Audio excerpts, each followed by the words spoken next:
Hello guys, and welcome back to Car Obsession. Now, I thought I'd do a quick little vlog. I won't keep it too long because I know it's quite echoey in here. There's not much stuff in here. I've got my little editing suite and my wife's got her piano in here. And yeah, it's quite a bare room. This is our second bedroom, which we don't really use. But yes, I wanted to do a vlog about what happened when my camera got stolen. So as I mentioned in my Ford Focus ST review, it is a little bit of a long story. So I didn't want to go through it all in that video because A, it would have made the video longer, and B, it kind of would have detracted from the video itself, if that makes sense. So yeah, so when I film, well, I don't do it anymore, but when I've been filming videos for YouTube for over 3 years now, about 3.5 years, give or take. Now, because pretty much all of the time I film, I do it by myself. So I very rarely have someone help me. And when I need to get shots of me driving past, I have to leave my cameras on the side of the road. Some of you may think that's a very stupid thing to do or a very risky thing to do, but when you're filming by yourself, there's not really any other way you can do it. And there are other YouTubers I know that do this. It's not as if I'm the only one that does it. Yeah, it's not the wisest thing to do, but sometimes you've got to do what you've got to do to get the footage you want. Now, when I put my cameras, when I used to put my cameras on the side of the road, I don't do it anymore because of what happened. When I used to do it, I would be very mindful of where they were being put. So I'd make sure they were kind of out of sight, or they were somewhere that wasn't really inaccessible. So I wouldn't just, I used to live in South London. There's no way I would just leave it just on the pavement as I drive by. That would be mental. You'd have it stolen before you could say, stop that man or call the police or whatever. You get my point. So I do, because I've moved, I now do a lot of my filming near Goodwood. And there's a lovely sweeping corner that I like to use. The reasons why I like to use it, it's quite nice scenery. It's quite a fast corner. It's national speed limit. And where I used to put my cameras, I always, not assumed, well, yeah, I suppose it is probably the right word. I assumed that they were safe purely because, although they were in plain sight, because it's quite a fast corner that you can't really see round, it's not the sort of place where you could just stop right on the corner and take the camera. And the reason being, if you stop there and a car comes whizzing round and doesn't see you, there's going to be quite a nasty crash. So you may be wondering how I put the cameras there in the first place. Well, a little bit further down the road, there's a little lay-by. So I park in the lay-by, quickly jog up and just plonk my cameras down. I'll do one on one side of the road and the other camera goes on the other side of the road to kind of get multi-angles. So I was filming with the Focus ST. This was towards the end of the day. The light was beginning to fade a little bit. So set my cameras up, drove past to get the footage, turned around, drove past, and then I noticed this kind of metallic green 1998 Suzuki Vitara go past me, and it had a cream soft top, and it was quite a distinctive car. You don't see many I was about to say Jimneys. You don't see many Vitaras of that age, particularly in that kind of green paintwork with a cream soft top. It was very, very much a distinctive car. So I kind of clocked it. I thought, you don't see one of those every day. And I thought nothing of it. Turned around to come back the other way, and this green Vitara has gone past me again. So I'm like, that's weird. Maybe they're lost. Maybe they took a wrong turning and they've come back on themselves. So I've turned around again to pass my cameras once more. I see the Vitara yet again. I think, no, hang on a minute, something's not right here. So I quickly got back to where this camera, the camera I'm using now, I quickly got back to where that camera should have been, on the grass verge, and lo and behold, it was gone. And I was like, fudge. That's not what I said at the time, but I don't really like to swear on my channel. I thought, God, it's gone. So I quickly turned around to see if I could catch up with the suspects. And before I knew it, I ended up right behind them.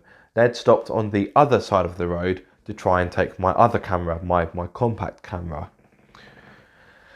So I stopped behind them because I knew what they were doing. It was quite self-evident. I stopped behind them. The passenger door opened and then quickly closed again. A few seconds passed, and the driver, was it the driver or the front passenger? I can't remember. But someone in the car waved me past as if to say, no, it's fine, overtake. And I sat there thinking, I'm not going to overtake you because I know exactly what you're doing. You've got one camera and now you want to take my other one. So a few more seconds passed. I wasn't really too sure what was going to happen. And then they started driving off. So I thought, okay, I'm not going to just let them go. So I then followed them down a few country lanes. Now, they did speed up, so I don't want to use the word chase, but I did chase them. Thankfully, they didn't break the speed limit, so I didn't have to incriminate myself in that way. Although, let's face it, it's an old green Suzuki Vitara. I don't know why the green's relevant to the speed, but it couldn't have had much poke. So I followed them down a few country lanes. Whilst doing so, I had 999 on the hands-free, but because the signal was so poor, because it's literally out in the sticks, the phone call kept cutting out. Now, for some of you thinking, well, Aaron, you're an idiot to chase them. The only reason I did do that was because I wanted to, keep the car in my sight whilst speaking to the police, which turned out to be a waste of time because I kept losing signal. So I followed them down about 1 or 2 miles down the road, and they turned left down another country road and came to a stop. And I thought, okay, this could get interesting. Bearing in mind that the 3 blokes in the vehicle were quite big and burly, and I may be a tall person, but I wouldn't say I'm particularly brawny. The 3 quite big blokes in the car. I had nowhere to turn around because it was a tight country lane, nor could I really reverse from where I came back from. I suppose I could have done, but I wouldn't have been able to concentrate that much in a panic. So the passenger door opens, and I think, what on earth is about to happen here? And one of the passengers, just simply drops the camera, still attached to its tripod and with my microphone on top. They just drop it into the grass verge, not throwing it, not tried to damage it in any way. They just dropped it into the grass verge. I thought, okay, let's see what happens next. I thought, I'm not going to get out of the car because, like I said, they're 3 big blokes. I don't know if I've got any weapons on them. I don't know. So I thought, let me wait for them to drive off and see what happens. So not too long after they dropped the camera into the grass, they started driving off. So I quickly dashed out the car, ran to the camera. It appeared to be working. It didn't seem to have any damage on it whatsoever. But I thought to myself, I bet they've kept the SD card.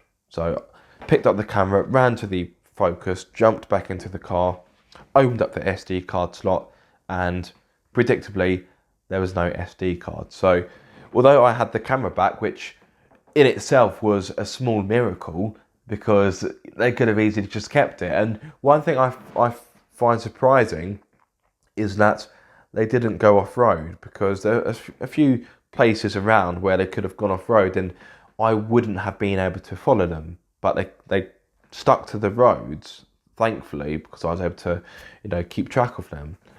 So